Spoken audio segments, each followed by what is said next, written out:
আসসালামু আলাইকুম everyone, welcome back mom lifestyle channel. কেমন আছেন সবাই? আমরা আলহামদুলিল্লাহ খুব ভালো আছি। আশা করছি যে যেখানে আছেন কাছে বা দূরে সবাই অনেক বেশি ভালো আছেন, আর আমরাও অনেক বেশি ভালো আছি। তো যাই হোক, এখন দেখতে পাচ্ছেন আমি কিন্তু ইজি বাইকে। তো কোথায় যাচ্ছি সেটা অবশ্যই আপনাদেরকে বলবো। অনেক বেশি ব্যস্ততার কারণে বাসা থেকে ভিডিওটি শুরু করতে পারিনি। এখন রাস্তায় এসে তারপর ভাবলাম যে একটু ভিডিও করি, আপনাদের সঙ্গে টুকিটাকি কিছু শেয়ার করব। বাসাতে আসলে অনেক বেশি কাজ থাকে তা না, আয়ান বাবাকে নিয়ে আমি আছি বড় বিপদের মধ্যে। ও যখন কোথাও যায় তখন ও আমাকে ছাড়া কিছুই বোঝে না। বর্তমানে সে তার পাপাকেও চেনে না, এমন একটা অবস্থা।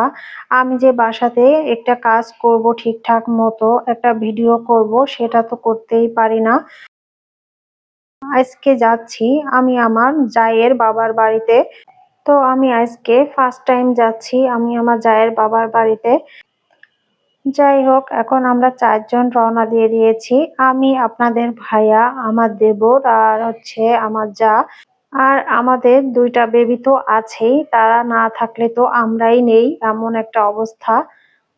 আমার শ্বশুরবাড়ির এদিকে আসলে যেদিকেই তাকাই সেদিকেই দেখি ফসল আর ফসল। রাস্তা মাঝখানে আর রাস্তার 2 সাইডে শুধু ফসল আর ফসল। শ্বশুরবাড়িতে আসার পরে আমি একটা দিনও ভিডিও ঠিকঠাক মতো করতে পারিনি। এই যে আমি আমার শ্বশুরবাড়ির যে কয়টা ভিডিও আপনাদের সঙ্গে শেয়ার করেছি, প্রতিটা ভিডিও কিন্তু আপনাদের ভাইয়া আমাকে একটু টুকিটাকি করে দিয়েছে, আর সেটাই আপনাদের সামনে প্রেজেন্ট করেছি। তো যদি একটু ভুল ভ্রান্তি হয় তাহলে ক্ষমা সুন্দর দৃষ্টিতে দেখবেন। আর ভিডিওর এই পর্যায়ে আমার মিষ্টি আপু এবং ভাইদের বলছি, যারা এই মুহূর্তে আমার ভিডিওটি দেখছেন, যদি আপনাদের কাছে একটুও ভালো লেগে থাকে প্লিজ ভিডিওটি লাইক দিয়ে কন্টিনিউ করবেন, আর প্লিজ প্লিজ ভিডিওটি ফুল ওয়াচ করে দিবেন। আপনার একটি লাইক আমার ভিডিওটি অনেকের কাছে পৌঁছে দিতে পারে।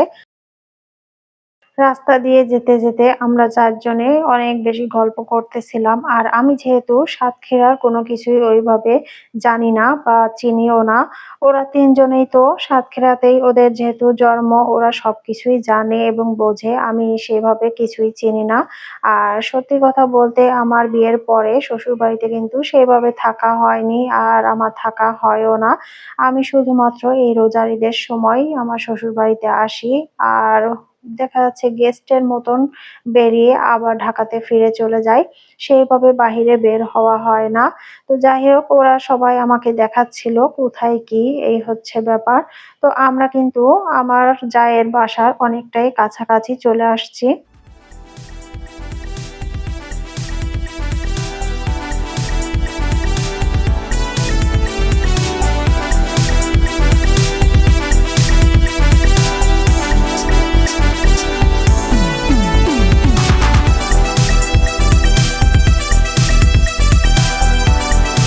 নতুন আত্মীয় বাড়িতে যাব আর মিষ্টি নেব না তা তো হয় না। তো আপনাদের ভাইয়া আমাদেরকে একটা জায়গায় দাঁড় করিয়ে রেখে তারপর ও আর আমার দেবর দুজনে মিলে এই যে ভাগ্যকুল মিষ্টান্ন ভান্ডার, এখান থেকে কিছু মিষ্টি নিয়ে নিয়েছে। আর আমরা হচ্ছে 2 ছেলে নিয়ে একটা জায়গায় দাঁড়িয়েছিলাম, মানে একটা দোকানের পাশে। আর এখন দেখতে পাচ্ছেন আমরা কিন্তু আমার জায়ের বাসায় চলে এসেছি। আর এদিকে আমাদের দুপুরে খাওয়া দাওয়ার আয়োজনও চলছে। তো এখানে দেখতে পাচ্ছেন পোলাও রান্না হয়েছিল, চিংড়ি মাছ ভুনা, 2 রকমের মাংস, গরুর মাংস, খাসির মাংস, ডিম ভুনা। তারপর আমি যেহেতু গরু এবং খাসি খাই না, তাই আমার জন্য চিকেন রান্না করা হয়েছিল। তো চিকেনের রোস্ট করেছিল। তো দুপুরের খাওয়া দাওয়া আমি করে নিয়েছি। আর এখন দেখতে পাচ্ছেন আমার ছেলে, সে এখানে দাঁড়িয়ে দাঁড়িয়ে গাড়ি দেখতেছে। তো এখানে সে এসে কিন্তু ঠান্ডা আছে। আর এটা হচ্ছে আমার জায়ের বাসার সামনের অংশটা। এখানে দাঁড়ালে সামনের ভিউটা কিন্তু অনেক সুন্দর লাগে দেখতে, দেখতেই পাচ্ছেন। সন্ধ্যার পরে নাকি এই জায়গাটা দাঁড়িয়ে থাকতে নাকি বেশি ভালো লাগে। এখানে অনেক বাতাস আর সন্ধ্যার পরে এই সামনের ভিউটা নাকি আরো বেশি দেখতে ভালো লাগে। তো যাই হোক, এই যে দেখতে পাচ্ছেন আমাদের ছোট বাবা মানে আমার দেবরের ছেলে আর হচ্ছে আঙ্কেল মানে আমার জায়ের আব্বু। আমরা খাওয়া-দাওয়া করে ছেলেকে খাইয়ে এখন আবার চলে যাচ্ছি কেনাকাটা করতে। আর আমাদের এদিকে একটা রেওয়াজ আছে যে যদি কেউ নতুন কোনো বাসায় যায় তাহলে তাকে নৌতো দিতে হয়। তো আমরা যেহেতু আমার জায়ের বাসাতে নতুন এসেছি, এর আগে কখনো আমাদের আসা হয়নি, তাই আঙ্কেল আমাদেরকে সঙ্গে নিয়েই যাচ্ছে কেনাকাটা করে দেওয়ার জন্য।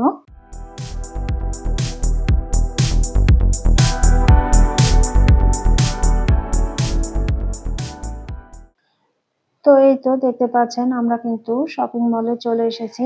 আর আমাদের যা, যা কেনাকাটা করার আমরা এখান থেকেই কেনাকাটা করে নেব। সেইভাবে আসলে ভিডিও করা হয়নি। কারণ ওই যে বললাম আয়ন বাবা অনেক বেশি জ্বালাতন করতেছিল। আমাকে তো কোনো কিছু ঠিকঠাক মতো করে দেখতেই দিচ্ছিল না। সে আমার কোলে উঠেই বসেছিল। তো যাই হোক, ওই যে দেখতে পাচ্ছেন আমি কিন্তু তাকে কোলে নিয়ে বসে আছি। আর ঐদিন গরমও কিন্তু অনেক বেশি পড়েছিল। তারপর যদি আয়ান বাবা সবসময় কোলে বসে থাকে তাহলে আমার অবস্থা কেমন হতে পারে একবার চিন্তা করে দেখুন। এখানে অনেক কিছুই দেখা হয়েছিল কিন্তু পছন্দ ওভাবে হয়নি। আমরা অন্য এক জায়গা থেকে নিয়ে নিয়েছি সবকিছু। আর এখন কেনাকাটা করে সন্ধ্যায় আমরা কিন্তু আবার বাসাতে চলে আসছি। আর আয়ান বাবাকে দেখতে পাচ্ছেন তাকে মোবাইল দিয়ে শান্ত করে রাখা হয়েছে। আর এখানে আন্টি আমাদের জন্য সন্ধ্যার নাস্তা হিসেবে কত কিছুর আয়োজন করেছে দেখুন। এখন আবার আমরা এখানে নাস্তা করে তারপর নিজেদের বাসার উদ্দেশ্যে রওনা দেব। শপিং করে আসার সময় আমি এবং আমার যা আমরা দুজনে মিলে আবার ফুচকা খেয়েছি। তো তার কারণে আমার কিন্তু একদমই খেতে ইচ্ছা করতেছিল না। তারপরও আঙ্কেল এবং আন্টি কিছুতেই ছাড়ছিল না। তাই টুকিটাকি কিছু খেয়ে নিয়েছি। তো যাই হোক, আর এটা হচ্ছে সন্ধ্যার পরের ভিউটা। অসম্ভব সুন্দর লাগছিল এখান থেকে দেখতে। আয়ান বাবা তো যতক্ষণ এই বাসায় ছিল সে এখানেই দাঁড়িয়ে ছিল আর শুধু গাড়ি দেখতেছিল। তার তো আবার গাড়ির অনেক নেশা। সে বাহিরে বের হলে গাড়ি দেখতে কিন্তু অনেক বেশি পছন্দ করে। এখন আমরা সবার কাছ থেকে বিদায় নিয়ে নিজেদের বাসার উদ্দেশ্যে বেরিয়ে পড়ব। কারণ একটু লেট হলে আরো বেশি রাত হয়ে যাবে। আর যেহেতু বাবু আছে আমরা তাড়াতাড়ি বাসা থেকে বেরিয়ে পড়ব। আর আপনাদের কাছ থেকেও আমি এখানেই বিদায় নিয়ে নেব। সবাই ভালো থাকবেন, সুস্থ থাকবেন। আমাদের জন্য অনেক, অনেক বেশি দোয়া করবেন। আল্লাহ হাফেজ। আসসালামু আলাইকুম।